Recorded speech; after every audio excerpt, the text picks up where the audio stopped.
Hello class. International marketing paper में unit number 2 चल रही है अपनी। और यूनिट नंबर 2 में हम जो टॉपिक डिस्कस कर रहे थे प्रोडक्ट डिसीजंस, उसमें आज हम अपना नया टॉपिक पढ़ेंगे मैनेजमेंट ऑफ इंटरनेशनल ब्रांड्स। उत्पाद नवाचार के बारे में, जहां हमने ये पढ़ा था कि विदेशी बाजारों में अपनी फर्म के लाभों के उद्देश्य के लिए अंतर्राष्ट्रीय स्तर पर अपने उत्पाद में नवाचार करके फर्म अपने लाभों को बढ़ाता है।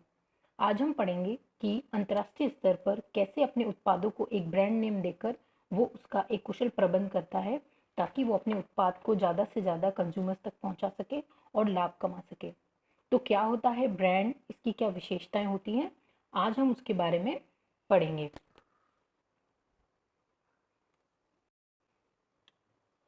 What is brand?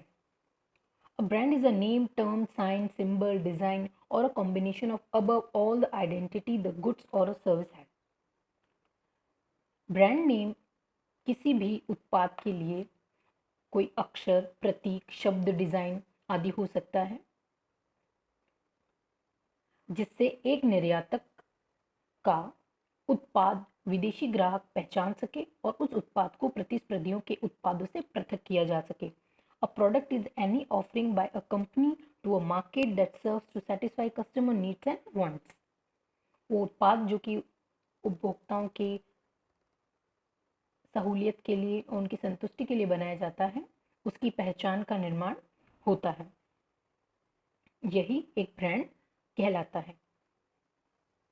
ये देखिए, जहां हमने अभी अपनी डेफिनेशन में बताया था कि कोई नाम, कोई सिंबल, कोई प्रतीक, कोई भी डिज़ाइन किसी भी कंपनी के उत्पाद को रिप्रेजेंट करता है। तो आपने अपनी स्क्रीन पे देखिए, ये इतने सारे जितने भी ब्रांड्स नेम हैं, इनमें से मोस्ट हमने भी देखे होंगे, सुने होंगे।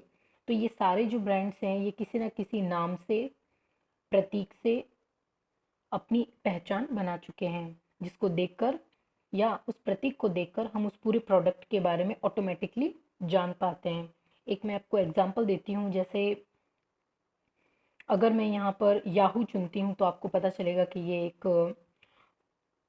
वर्ल्ड वेब है। और जैसे मैं अगर एक इस छोटी सी चिड़िया पर आपका ध्यान दूंगी तो आपको लगेगा कि हाँ, ये तो ट्विटर का सिंबल है।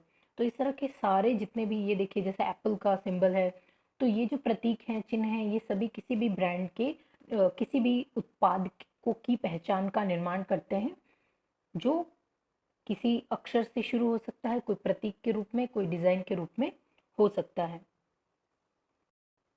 ब्रांड की हम कुछ डेफिनेशंस पढ़ लेते हैं। इन 2001 Hislop defined branding as the process of creating a relationship or a connection between a company's product and emotional perception of a customer for the purpose of generating among competition and building loyalty among customer.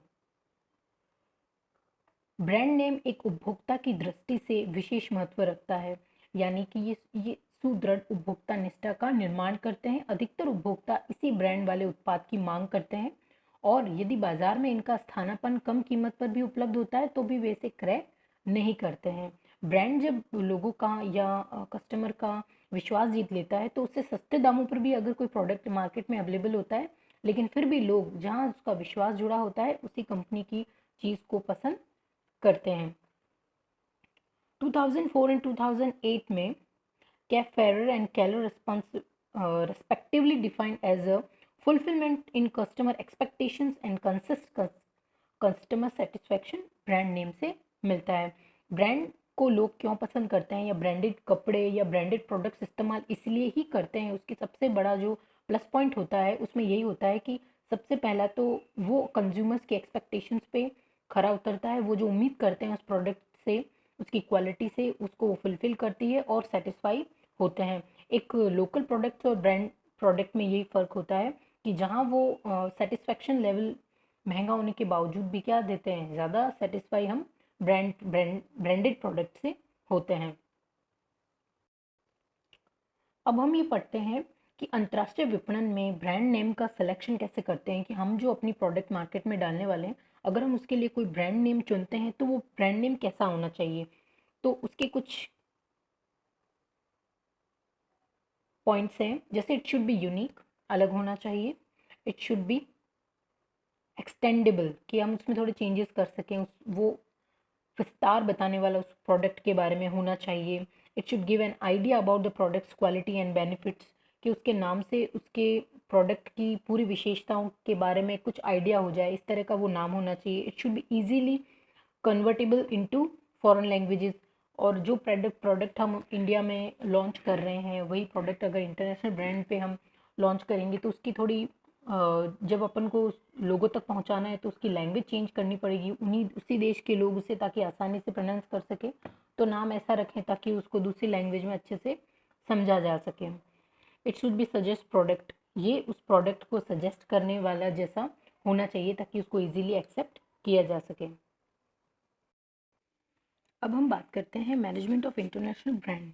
Brand management का क्या process होता है? देखिए, multinational कंपनियां विश्व के बहुत सारे बाजारों में अपने उत्पाद की एक स्पेशल आइडेंटिटी रखती है, जिसके नाम से ही लोग उसके प्रोडक्ट को खरीदने लग जाते हैं, इसलिए इसको इंटरनेशनल ब्रांड कहते हैं।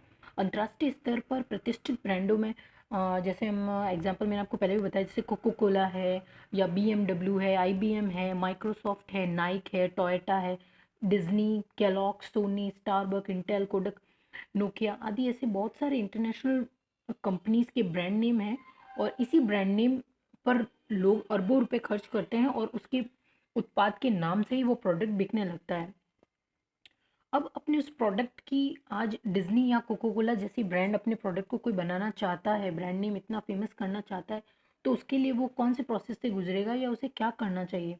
तो सबसे पहला identifying and establishing brand positioning. उपभोक्ता को अपने उस प्रोडक्ट के लिए की पहचान बनाने के लिए अपने उस सबसे पहले उसको अपने उस स्तर की पहचान करनी होती है। सेकंड आता है कि plan and implementing brand marketing. अपने उस प्रोडक्ट की मार्केटिंग करनी ज़रूरी होती है। जितना ज़्यादा अपने प्रोडक्ट को मार्केट के लोगों तक पहुंचाएगा उतनी ही जल्दी उसका ब्रांड का नाम बनेगा। Measure and interpret brand. अब लोगों तक उसकी पहचान कितनी हुई है, उत्पाद की हम कह सकते हैं कि कितनी डिमांड है, इसका उसको मेजरमेंट करना चाहिए। Grow and sustain brand quality. अब जो उनको विकास करना है अपने ब्रांड का, अगर वो विदेशी स्तर पर अपने दूसरे कॉम्पिटिटर से बेहतरीन अपने प्रोडक्ट को मानता है और लोगों तक ये बताना चाहता है कि दूसरे प्रोडक्ट से कैसे वो बेहतरीन है, तो उसको लगातार अपने उस प्रोडक्ट में ग्रोइंग या डेवलपमेंट करना ज़रूरी हो जाएगा, उसकी क्वालिटी को इन्हांस करना ज़रूरी हो जाएगा।